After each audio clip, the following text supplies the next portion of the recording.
Hi, I'm Mike. I'm Brian. We're Surfing Eggs, and today we're going to be working on a natural geothermal chicken waterer. So it's going to use the heat that's underneath the frost line to help keep the water in this pan from freezing over. So let's dig a hole.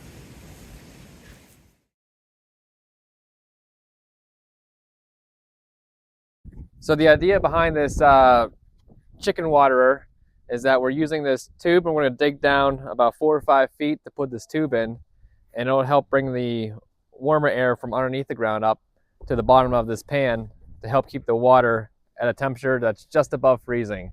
Um, it's like a kind of like a geothermal heat, and what I've read and watched is that like it's an older technique that farmers used to use to help keep their chickens' water from freezing over, and uses no electricity. So we'll give it a shot. I would imagine it'll work here in Pittsburgh. Our winters don't get that cold. We do get those few weeks where it's like, negatives or 10, 15 degrees, but we'll see how this works. It'll be nice. This is the first step for the water rebuild, is digging the hole. I'm going to dig it down to about 4 feet. That's the length of our tube, and wide enough to fit the tube in. A big thank you to Brian. He did most of the digging on this part. As you can see, I'm just standing around most of the time. All right, so we're making progress on the hole. We're probably solid 2 feet down right now. This tube's probably a little more than 4 feet. Once we get that dug out, we'll dig out a little more around the top to fit a box in that we're going to use this piece of wood for to fit our pan in. So once we got past the first few inches, all the ground is a lot softer. It's not frozen. So this should work out well for the chicks' new waterer. All right, so we got maybe about a foot to go for the hole to get in there. We're also saving all the dirt, pushing around the run here, give the chickens some new fresh dirt. It'll help fix some of the erosion around here too. So we're making progress, almost done with the hole.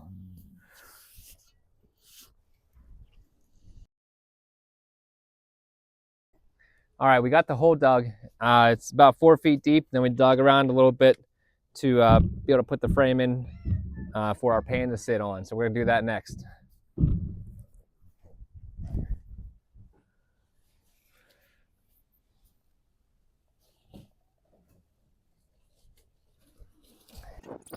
Now I'm digging out a wider spot around the tube so I can fit a frame in that'll hold the pan and the insulation around the pan.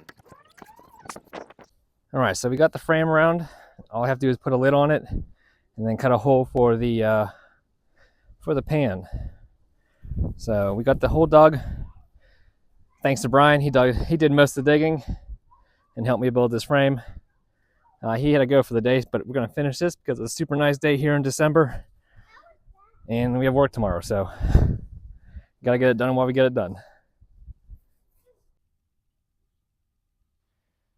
Here's where my mic cut out, and I didn't realize until I had finished completing this project. So I'm going to do a little voiceover to explain what I'm doing here. So you can see I attached the lid to the frame that we built, and I just had some scrap wood, and I cut a hole through it using a jigsaw, and I'm just making sure I fit the pan, that the pan fits tightly in that hole. So next, I'm going to put straw around the tube and in as much as I can in that cavity there where the pan sits. That'll help act as some insulation. In the future, I'm going to have to get some longer straw. The straw I got was just like the stuff you use to cover grass seed, and that's all I had at the hardware store at the time. So I'll have to come back and add some of the longer straw so I can build it up around the pan more on the inside. So here I am. I'm taking like big chunks of the straw and I'm trying to fit it in around the tube. I'm trying to keep it together since it's the small, shredded straw versus the longer straw that I wanted. Now I'm going to pack it in there, but I'm not going to pack it super tight. You still want air pockets around the straw. That acts as your insulation.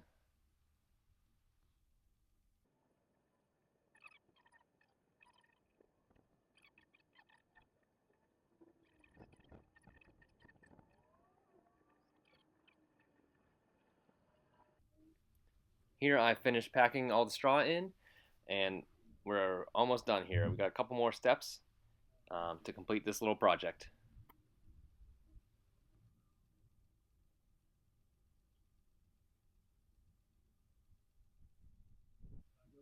Now that we're done adding the insulation and fitting the pan in, we're going to move on to spreading the dirt that we dug out of the hole up against the sides of the frame to help give it some more insulation, and then painting the top black to help it try to absorb some heat.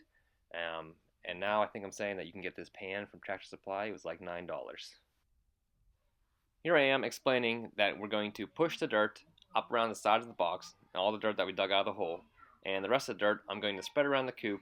That'll help rebuild some of the areas that were lost to erosion from the chickens, eating the grass and all the roots and everything like that throughout the years.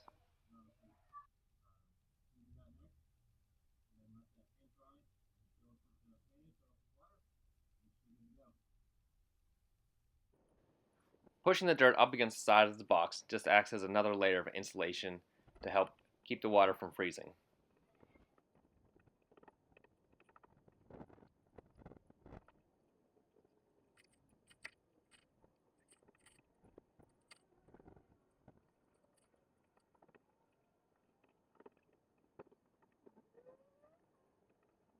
All right, so here's the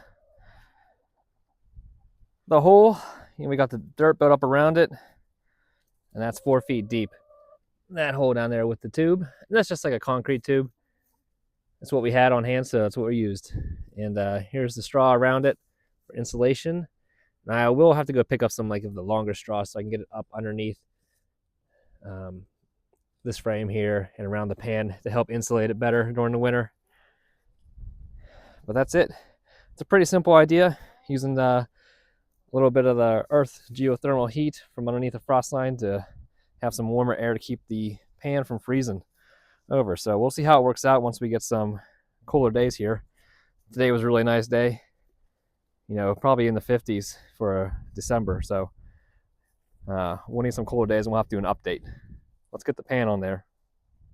All right, there's the pan, and hopefully we're good to go. Chick's got a new water, and it should be pretty easy to fill up. I'll just bring a bucket out with me and fill it up in the every day. So pretty easy. So we got a few different options, and I might add the cookie tin water heater on the inside of the coop in a little bit here. We'll see. But I'd really like this to work out. So yeah.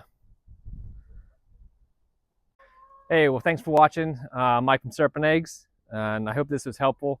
It's just, I think, a neat idea to try a no electric water heater, and we'll see how it works this winter.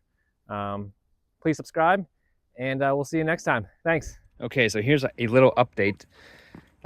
This is the, I guess, another really cold day we've had here in a row, and I came home from work, and this water had no ice on it at all. You can see to the side there's some ice that I had to take off yesterday, but it hasn't ever frozen the whole way through. So this is great. So